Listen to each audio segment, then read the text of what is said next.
வணக்கம். இது star academy வழங்கும் பிருகத் பராசர ஹோர சாஸ்திரம் மூலமும் உரையும். என் பெயர் சாம்பசிவம்.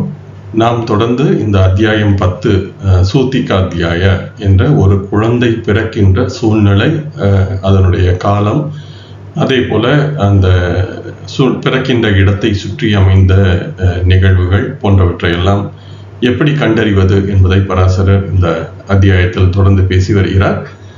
கடந்த 3 பதிவுகளில் நாம் இந்த குழந்தை பிறந்த சூழ்நிலை அல்லது பிறக்கின்ற சூழ்நிலை, அதே போல அந்த எத்தனை பேர் உதவிக்கு இருப்பார்கள், அதே போல அந்த பிறக்கின்ற இடத்தின் ஒளி அல்லது வெளிச்சம் என்பது அந்த இடத்தில் எவ்விதமாக இருக்கும் என்று பல்வேறு விதமான செய்திகளை பராசரர் நமக்கு சொல்லியிருந்தார்.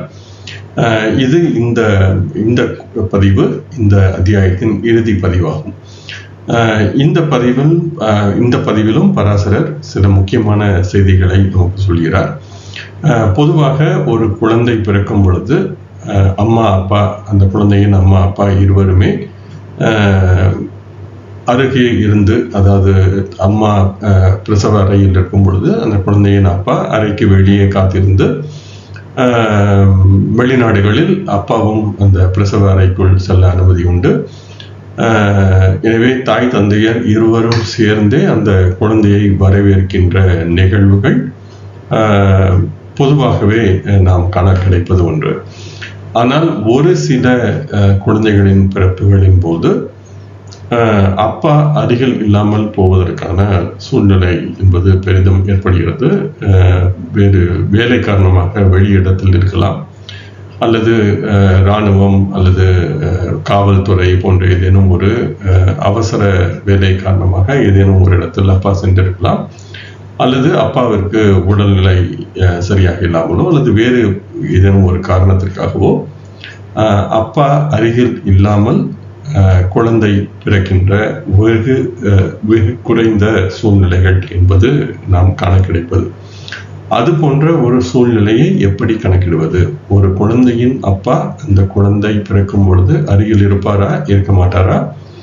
இல்லையெனில் ஏன் அவர் அருகில் இல்லை என்பதை எப்படி கண்டறிவது என்பதையே இந்த பதிவில் வருகின்ற ஸ்லோகங்களில் பராசரர் விளக்குகிறார். வேலை காரணமாகவோ அல்லது உடல்நிலை காரணமாகவோ அல்லது இது போன்ற ஏதேனும் ஒரு காரணத்திற்காக எப்படி அந்த குழந்தையின் அப்பா குழந்தையின் அருகில் இல்லாமல் இருப்பார் என்பதையே நாம் இந்த பதிவில் பார்க்க இருக்கிறோம். வாருங்கள் பதிவிற்குள் செல்வோம். சென்ற பதிவில் ஸ்லோகங்கள் 25 வரை நாம் பார்த்திருந்தோம். எனவே இப்பொழுது 26 மற்றும் 27ஆம் ஸ்லோகங்களை பார்ப்போம். லக்னே மந்தோ மதே பௌம சந்திரோ லக்னம் ந பஷ்யதி புத சுக்ராந்தரே சந்திரஹ பரோக்ஷே ஸ்யாஞ்சனிஹி பிதுஹு அஷ்டமே நவமே வாபி சராபே யதி பாஸ்கரஹ பரோக்ஷே ஜன்மஜாதஸ்ய பிதுஹு ஸ்யான் நாத்ர சம்சயஹ என்பதாக இந்த ஸ்லோகங்களில் பராசரர் சொல்கிறார். வழக்கம் போல இந்த சொற்களை நாம் மீண்டும் தனித்தனியாக பிரித்து பொருள் தேடுவோம். லக்னே, லக்னத்தில், மந்தோ, சனி இருந்து அல்லது சனி, லக்னத்தில் சனி இருக்க வேண்டும். மதே பௌமஸ், மதே என்ற சொல்லுக்கு 7ஆம் பாவகம் என்று பொருள் வரும். பௌம என்பது செவ்வாயை குறிக்கும். எனவே லக்னத்தில் சனியும் 7இல் செவ்வாயும் இருந்து, சந்திரோ சந்திரன், லக்னம் ந பஷ்யதி, சந்திரன் லக்னத்தை பார்க்கக்கூடாது, பார்க்காமல் இருந்து, புத சுக்ர அந்தரே, பார்க்காமல் இருந்து ஆனால் புதன் சுக்கிரனுக்கு இடையில் சந்திரன் இருக்க வேண்டும். சந்திரக சந்திரன், பரோக்ஷே அருகில் இல்லாமல் அல்லது பார்க்காமல் என்ற பொருள் வரும். ஷ்யாத் ஜனிஹி சில நேரங்களில் பிறப்பு, பிதுகு அப்பாவின் என்பதாக இந்த சொற்களின் பொருள் வருகிறது. இந்த முழுமையாக இந்த சொற்களின் பொருளை தேடிவிட்டு பிறகு நான் இந்த விளக்கத்தை தருகிறேன். அதனைத் தொடர்ந்து 2ஆம் ஸ்லோகத்தில் பராசரர் அஷ்டமே நவமே வாபி, அஷ்டமே என்றால் 8, 8ஆம் பாவகம், நவமே என்பது 9ஆம் பாவகம். எனவே 8ஆம் அல்லது 9ஆம் பாவங்களில் சராபே, இந்த 8 அல்லது 9ஆம் பாவகம் சரராசியாக இருந்து, சரா என்பதாக பொருள் கொண்டு சரராசி என்பதாக பொருள் வரும். யதி பாஸ்கரக. எனவே சூரியன் சரராசியில் 8 அல்லது 9ஆம் பாவகங்களில் இருந்தால் என்பதாக இதை பொருள் கொள்ளலாம். ஜன்ம ஜாதஸ்ய என்றால் ஜாதகரின் பிறப்பு. ஜாதஸ்ய என்பது ஜாதகரின் ஜன்ம பிறப்பு. பிதுகு அப்பாவின், சியாத் நிச்சயமாக, நாத்ர சம்சயக சந்தேகம் இல்லாமல் என்பதாக இந்த சொற்களின் பொருள் வருகிறது. எனவே இந்த ஸ்லோகங்களில் பராசரர் என்ன சொல்ல வருகிறார் என்றால், முதல் விதி என்னவெனில் லக்னத்தில் சனி இருக்க வேண்டும், 7ஆம் பாவகத்தில் செவ்வாய் இருக்க வேண்டும், புதன் மற்றும் சுக்கிரனுக்கு இடையில் சந்திரன் இருந்து அந்த சந்திரன் லக்னத்தை பார்க்காமல் இருக்க வேண்டும். பொதுவாக பெரும்பாலான நாம் தமிழகத்தில் பார்வை என்பதை சொல்லும்பொழுது சந்திரனுக்கு 7ஆம் பார்வை என்பதை மட்டுமே கருத்தில் கொள்கிறோம். எனவே சந்திரனுக்கு 7ஆம் பார்வை என்றால் இந்த இடத்தில் செவ்வாய் சந்திரன் சேர்ந்த இணைவு என்பதாகவே நாம் பொருள் கொள்ள முடியும். ஆனால் பராசரர் இந்த பார்வைகளை ராசி பார்வையை முதன்மையாக எடுக்க சொல்கிறார் என்பதை நாம் சென்ற சில பதிவுகளுக்கு முன்பாகவே பார்த்தோம். எனவே இந்த இடத்தில் சந்திரன் லக்னத்தை ராசி பார்வையாக பார்க்காவிட்டால் என்பதையாவும் நாம் கருத்தில் கொள்ள வேண்டும். இல்லையெனில் பராசரர் கிரக பார்வையை மட்டுமே சொல்லியிருக்கிறார் என்றால் செவ்வாய் சந்திரன் சேர்ந்திருக்கலாம் என்பதாகவே நேரடியாக சொல்லியிருக்கலாம். எனவே செவ்வாய் என்பது 7ஆம் பாவத்தில் இருக்கிறது, எனவே சந்திரன் செவ்வாயுடன் சேர்ந்து இருக்கிறது என்பதாக நேரடியாக சொல்லலாம். ஆனால் இந்த இடத்தில் தனியொரு விதியாக சந்திரன் லக்னத்தை பார்க்காவிட்டால் என்பதாக தனியாக ஒரு விதி சொல்கிறார். சந்திரன் 7ஆம் பாவத்தில் இருந்துதான் பார்க்க வேண்டும் லக்னத்தை என்ற நிபந்தனை இல்லை. எனவே நாம் இந்த பிருகத் பராசர ஹோர சாஸ்திரத்தை சற்றே நுட்பமாக ஒவ்வொரு ஸ்லோகமாக சற்றே கூர்ந்து கவனித்தால் பராசரர் கிரக பார்வையை சொல்கிறாரா, ராசி பார்வையை சொல்கிறாரா, அல்லது எந்த இடத்தில் எது போன்ற தன்மைகளை தேட சொல்கிறார் என்பதையெல்லாம் நாம் தெளிவாகவே புரிந்து கொள்ள முடியும். ஒரு சிலர் இதை தெளிவாக இது போன்று நுட்பமாக ஆராயாமல் பராசரர் ராசி பார்வையை சொல்லவில்லை என்பது போலவும் வாதிடுவதை நாம் பார்க்க முடிகிறது. ஆனால் இந்த இடத்தில் பராசரர் மிக தெளிவாகவே சந்திரன் லக்னத்தை பார்க்காவிட்டால் என்பதற்காக ஒரு தனியாக ஒரு விதியை சொல்கிறார். எனவே சந்திரன் அது லக்னத்தை பார்க்காமல் இருந்து ஆனால் அந்த சந்திரன் சுக்கிரன் மற்றும் புதனுக்கு இடையிலும் இருக்க வேண்டும் என்பதாகவும் சொல்கிறார். எனவே 3 நிபந்தனைகள் இங்கு சொல்லப்படுகிறது. 1, லக்னத்தில் சனி இருக்க வேண்டும், 7ஆம் பாவகத்தில் செவ்வாய் இருக்க வேண்டும், சுக்கிரனுக்கும் புதனுக்கும் இடையில் சந்திரன் இருக்க வேண்டும், அந்த சந்திரன் லக்னத்தை பார்க்கக்கூடாது. எனவே இது போன்ற 3 நிபந்தனைகள் பொருந்தி வந்தால் குழந்தை பிறக்கும் பொழுது அப்பா அருகில் இருந்து பார்க்க முடியாத சூழ்நிலை ஏற்படும் என்பதாக இந்த முதல் விதி சொல்கிறது. 2வது விதி என்ன சொல்ல வருகிறது என்றால், ஒருவேளை 8 அல்லது 9ஆம் பாவகத்தில் சூரியன் இருந்து இருக்கின்ற அந்த பாவகம் சரராசியில் இருந்தால் ஜாதகரின் பிறப்பு அப்பா அருகில் இல்லாமல் தான் நடந்திருக்கும். இந்த இடத்தில் பராசரர் நாத்திர சம்சயக என்று நான் அடிக்கடி சொல்கின்ற ஒரு சில இடங்களில் மட்டுமே பராசரர் பயன்படுத்துகின்ற இந்த நாத்திர சம்சயக என்ற சொல்லை இந்த இடத்தில் சொல்கிறார். எனவே சந்தேகமே இல்லை. எனவே 8 அல்லது 9ஆம் பாவத்தில் சூரியன் இருந்து அது சரராசியாக இருக்குமெனில் அந்த குழந்தையின் பிறப்பு அப்பா அருகில் இல்லாமல் தான் நடந்திருக்கும் என்பதாக பராசரர் இந்த 2 விதிகளை இந்த 2 ஸ்லோகங்களில் சொல்கிறார். தொடர்ந்து ஸ்லோகம் 28 பார்ப்போம். கர்ம பாவம் வினா திருஷ்ய சரபே யதி பாஸ்கரஹ லக்னம் சந்திரோ ந பஷ்யேத் தூர சம்ஸ்தக சிசோஹோ பிதா என்பதாக இந்த ஸ்லோகம் சொல்கிறது. இந்த ஸ்லோகத்தையும் சென்ற பக்கத்தில் நாம் பார்த்த இந்த 2வது ஸ்லோகத்தையும் 27ஆம் ஸ்லோகத்தையும் ஒரு சேர பார்த்து நாம் புரிந்து கொள்வது சிறப்பாக இருக்கும். முதலில் இந்த ஸ்லோகத்தின் சொற்களின் பொருட்களை நாம் தேடி பார்ப்போம். கர்ம பாவம் வினா, வினா என்ற சொல் இல்லாமல் என்பதாக பொருள் கொள்ளலாம். எனவே கர்ம பாவம் என்ற 10ஆம் பாவம் இல்லாமல் என்பதாக இங்கு பொருள் வரும். திருஷ்ய பார்க்கின்ற பகுதியில்.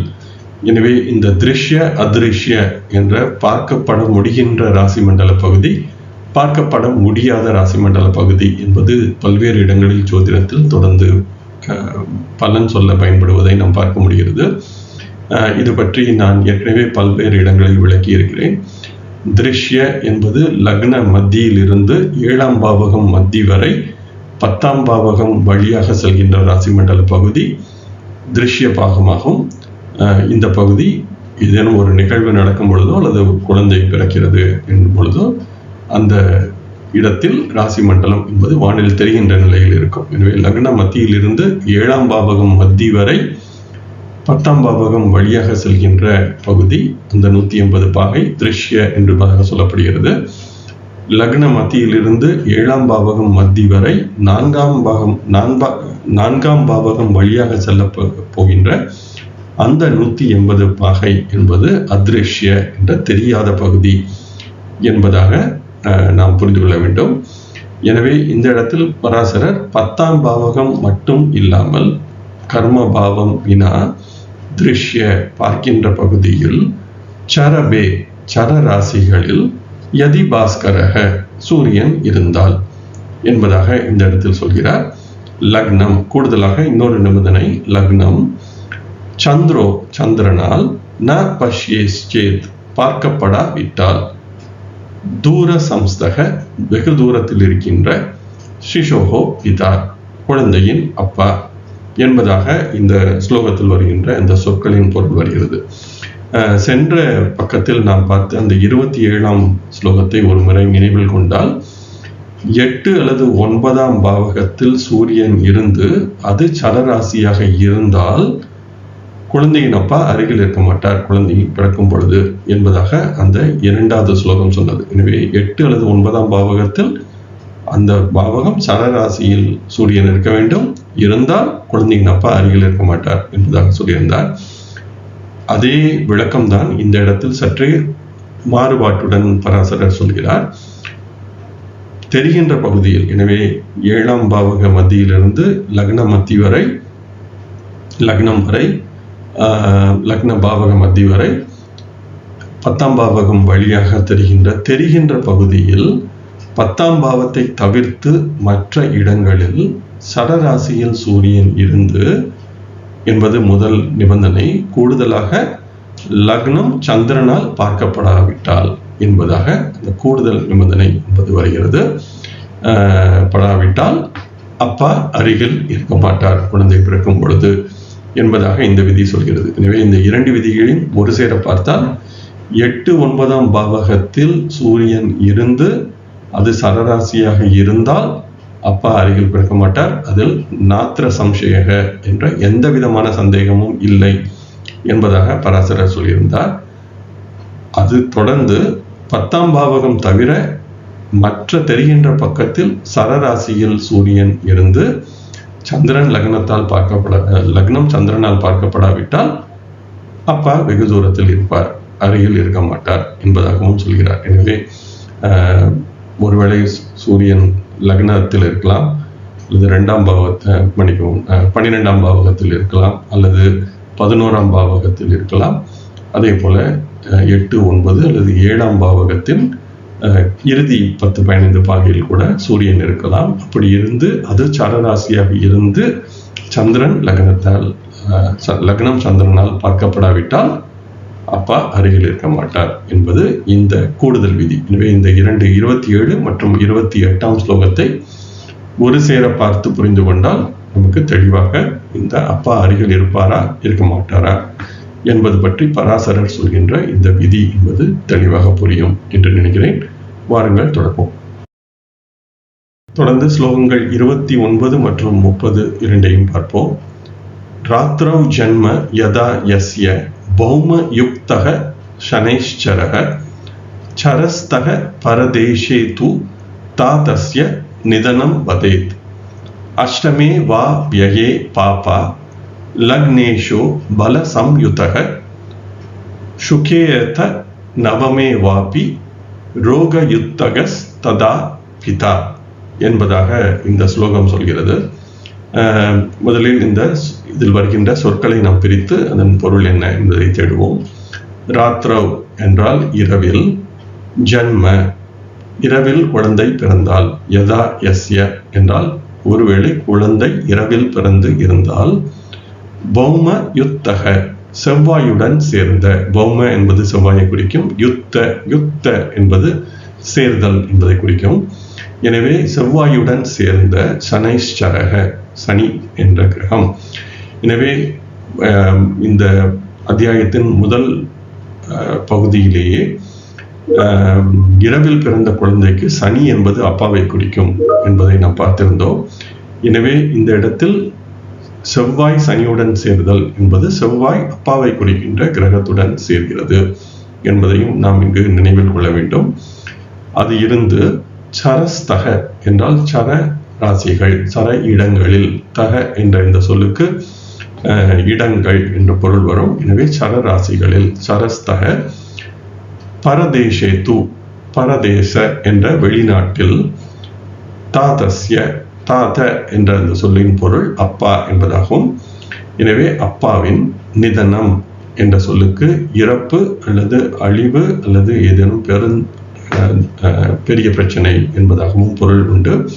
பொதுவாக நிதனம் என்ற இந்த சொல்லின் பொருள் இறப்பு என்பதை பெரும்பாலாக பயன்படுகின்ற பொருளாகும்.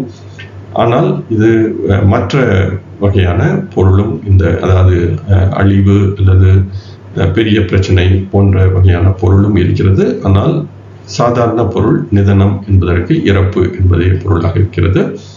வதேத் சொல்லப்பட வேண்டும்.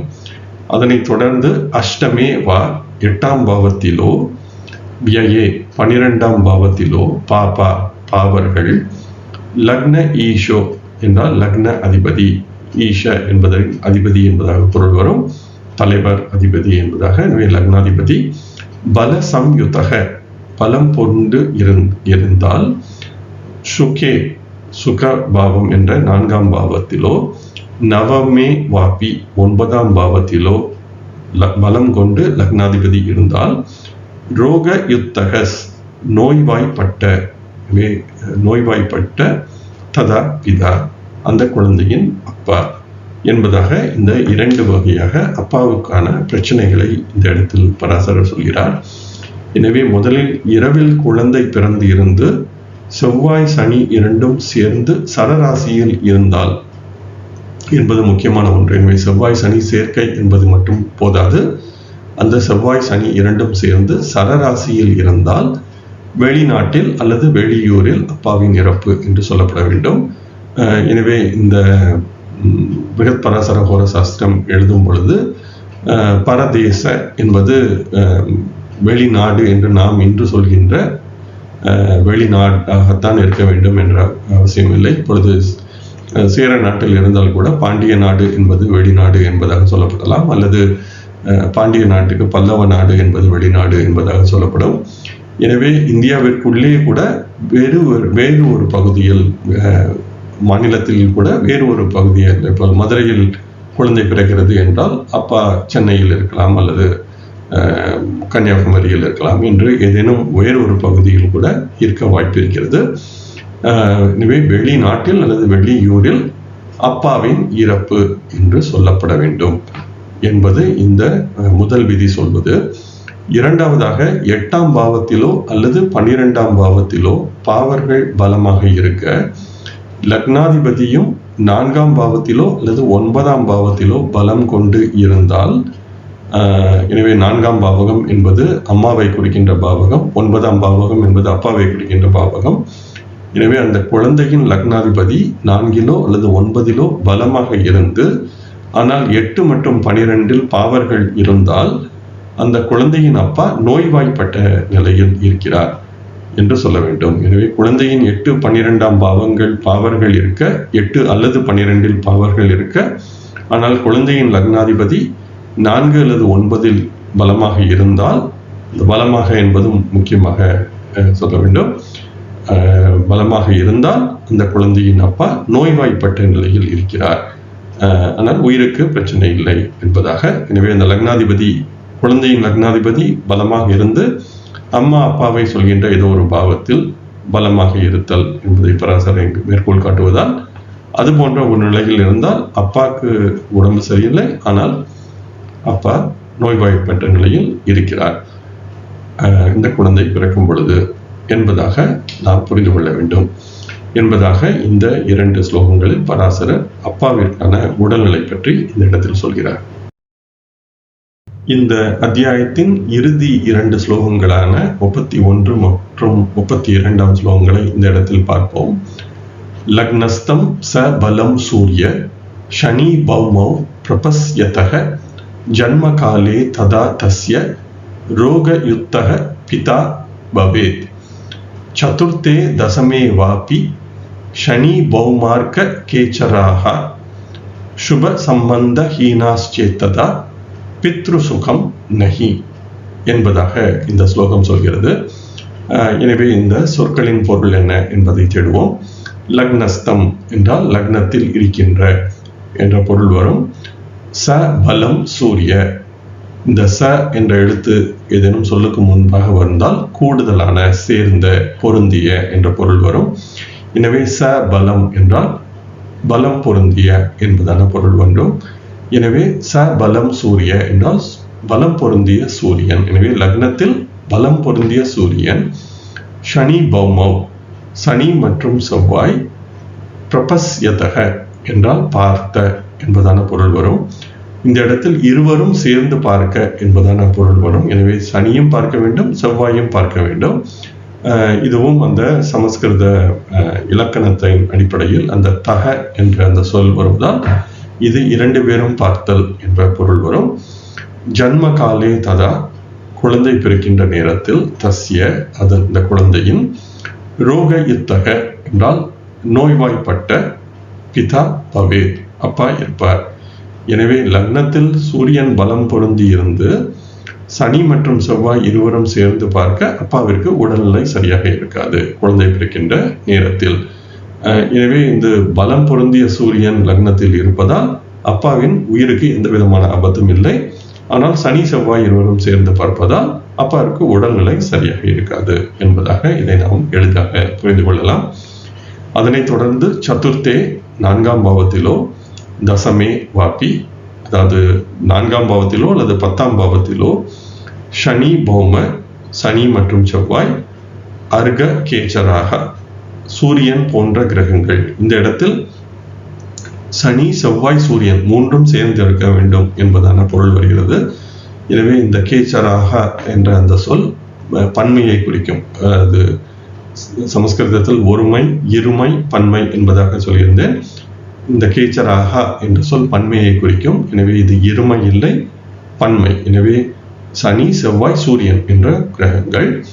சுப சம்பந்த ஹீனாஸ்சேத்ததா, சுப சம்பந்த என்றால் சுபர்களின் தொடர்பு இன்றி, ஹீன என்றால் இல்லாமல், சேத்ததா இருந்தால். எனவே சனி செவ்வாய் சூரியன் 4ஆம் பாவத்தில் அம்மாவை குறிக்கின்ற பாவகம், 10ஆம் பாவகம் அப்பாவின் குடும்ப பாவகம் என்று சொல்லலாம். ஆனால் பராசரர் பாவகம் பற்றிய விளக்கத்தில் 10ஆம் பாவத்தையும் சில இடங்களில் அப்பாவிற்கான பாவகம் என்பதாகவே சொல்கிறார்.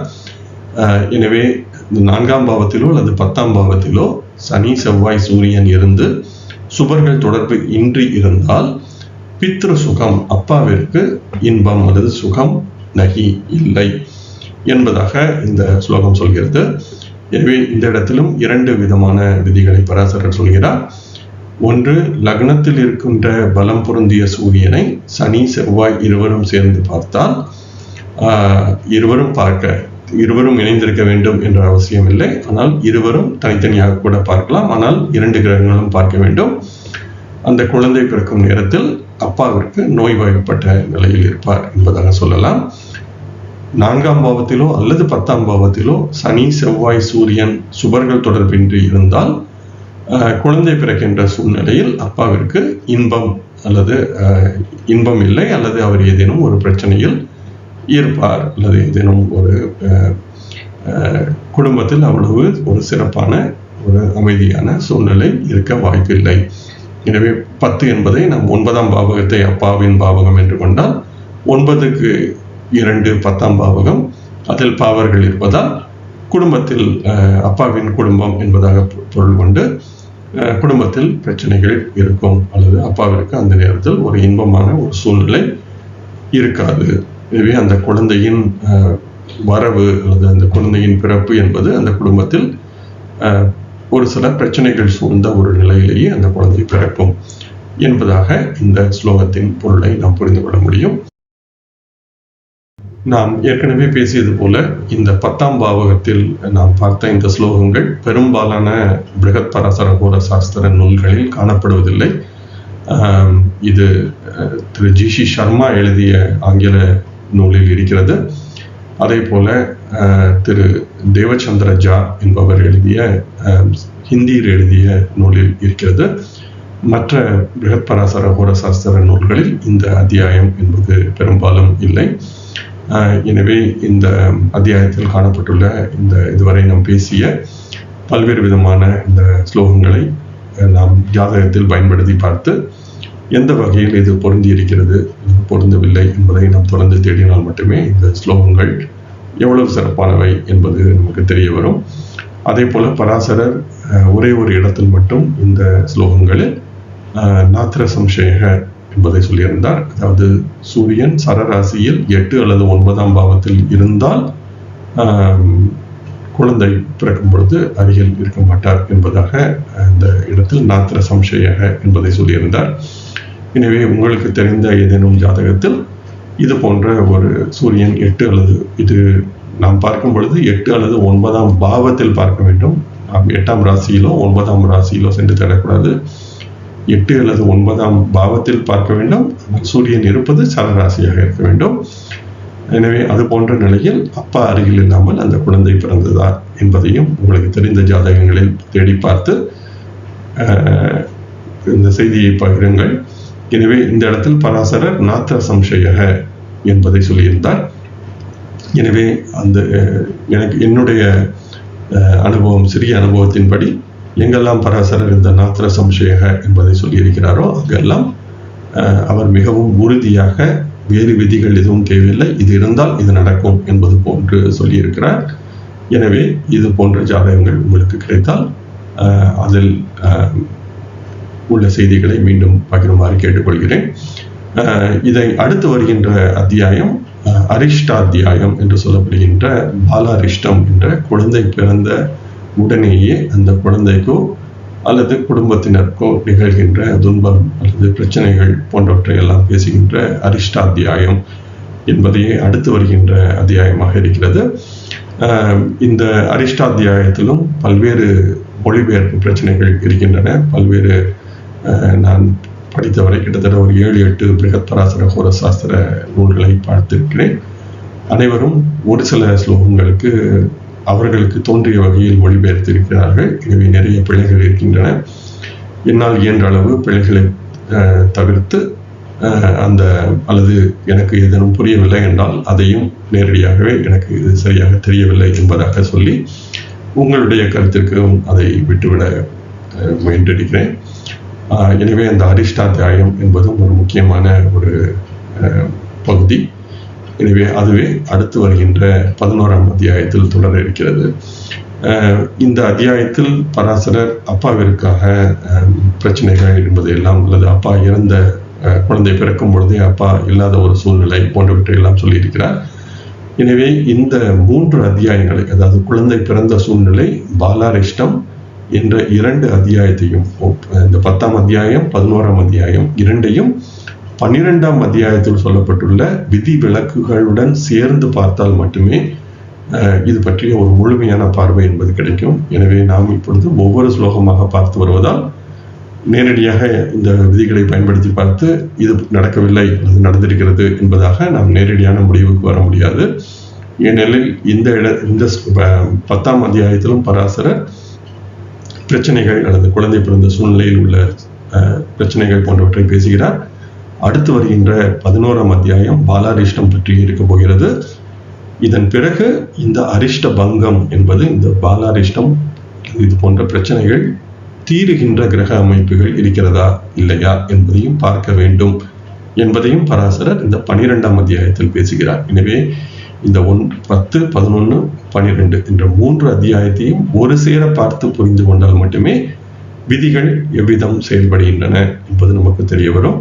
எனவே யாரேனும் அவசரப்பட்டு இதில் உள்ள விதிகள் பயன்படுகின்றன இல்லையா என்பதை நேரடியாக முடிவுக்கு வர வேண்டாம். ஆனால் இது போன்ற ஏதேனும் உங்களுக்கு செய்திகள் கிடைத்தால், ஜாதகங்கள் கிடைத்தால் அதையும் பகிருமாறு கேட்டுக்கொள்கிறேன். ஸ்டார் அகாடமியிலோ அல்லது யூடியூபிலோ நீங்கள் இதை பகிரலாம். வாருங்கள், இத்துடன் இந்த பதிவை நிறைவு செய்வோம்.